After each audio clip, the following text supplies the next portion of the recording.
ರಾಕ್ಷಸರ ಸಂಹಾರಕ್ಕಾಗಿ ದುರ್ಗಾದೇವಿ ಚಂದ್ರಘಂಟಾ ರೂಪವನ್ನ ತಾಳ್ತಾರೆ.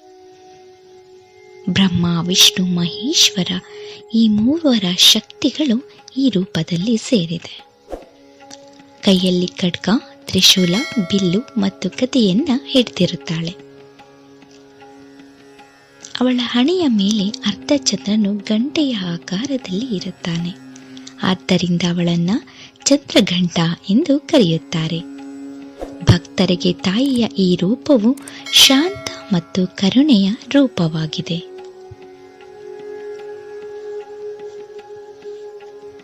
ಹಿಮವಂತ ಹಾಗೂ ಮೈನಾದೇವಿಯ ಪುತ್ರಿಯಾಗಿ ಹುಟ್ಟಿದ ಪಾರ್ವತಿಯು ಶಿವನನ್ನ ಪಡೆಯಲು ಕಠಿಣ ತಪಸ್ಸನ್ನ ಮಾಡುತ್ತಾಳೆ. ಪಾರ್ವತಿಯ ಕಠೋರ ತಪಸ್ಸನ್ನು ಮೆಚ್ಚಿದ ಶಿವನು ಮದುವೆಯಾಗಲು ಒಪ್ಪಿಕೊಳ್ಳುತ್ತಾನೆ. ಹಿಮವಾನನ ಅರಮನೆಯಲ್ಲಿ ಮದುವೆಯ ಏರ್ಪಾಡುಗಳು ನಡೆಯುತ್ತವೆ. ಸ್ಮಶಾನವಾಸಿಯಾದ ಶಿವನು ತನ್ನ ಭಯಾನಕ ರೂಪದಲ್ಲೇ ತನ್ನ ಗಣಗಳೊಂದಿಗೆ ಮೆರವಣಿಗೆಯಲ್ಲಿ ಅರಮನೆಯನ್ನ ತಲುಪುತ್ತಾನೆ.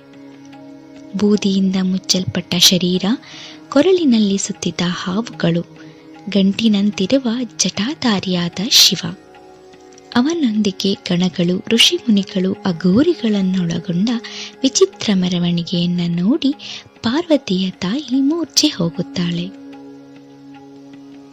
ವಿವಾಹಕ್ಕೆಂದು ಸೇರಿದ್ದವರು ಶಿವನ ರೂಪ, ಅವನ ಗಣಗಳನ್ನ ನೋಡಿ ಆಘಾತಕ್ಕೊಳಗಾಗುತ್ತಾರೆ. ಇದನ್ನು ಕಂಡ ಪಾರ್ವತಿಯು ಶಿವನಿಗೆ ಮುಜುಗರವಾಗಬಾರದೆಂಬ ಕಾರಣಕ್ಕೆ ಭಯಾನಕ ರೂಪವಾಗಿ ಚಂದ್ರಘಂಟೆಯಾಗಿ ಪರಿವರ್ತನೆಯಾಗುತ್ತಾಳೆ.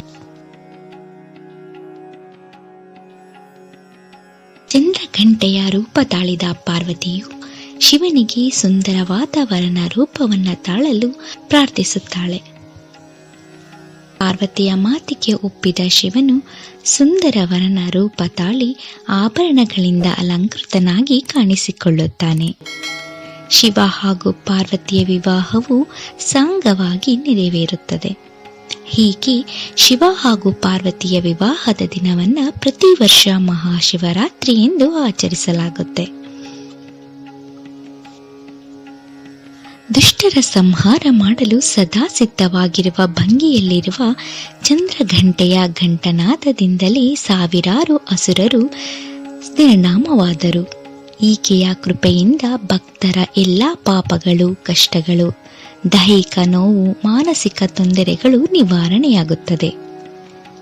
ಸಿಂಹವಾಹಿನಿಯಾದ ಈಕೆಯು ಭಕ್ತರಲ್ಲಿ ನಿರ್ಭಯತೆಯನ್ನು ಮೂಡಿಸುತ್ತಾಳೆ. ತನ್ನ ಭಕ್ತರಿಗೆ ತಾಯಿಯಂತೆ ಆದಿಶಕ್ತಿಯು ಸಹಾನುಭೂತಿಯನ್ನು ತೋರುತ್ತಾಳೆ ಹಾಗೂ ಕೆಟ್ಟವರಿಗೆ ಭಯಾನಕ ರೂಪದಲ್ಲಿ ಕಾಣಿಸಿಕೊಳ್ಳುತ್ತಾಳೆ.